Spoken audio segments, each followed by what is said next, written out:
Ndewo kekime ahambi Ijoma onye wetara gị nkuzi Igbo. So my name is Ijoma and I bring you Igbo lessons, okay?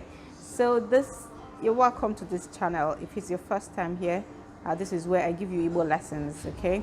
For people that are committed to actually learning Igbo, okay? So if you're really committed, you want to up-level your relationships, you want to understand what your parents are saying, you want to understand what your partner is saying, your in-laws, then you're in the right place.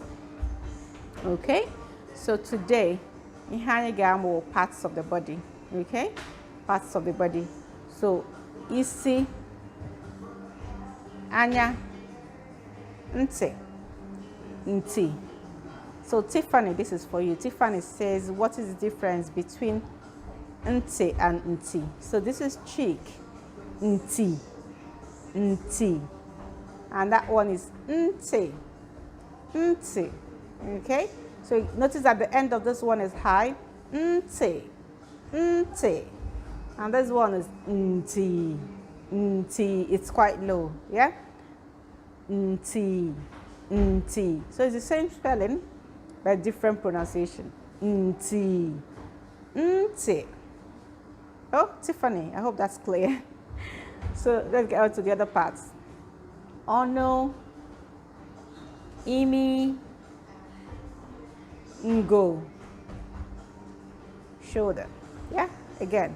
Isi, anya, nti, nti, nti, nti. Ono, olu, olu.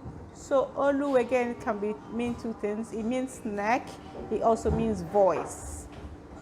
Olu, neck, and then the actual voice is olu. This is the same pronunciation. Olu, olu. Okay. Ngo. Aka.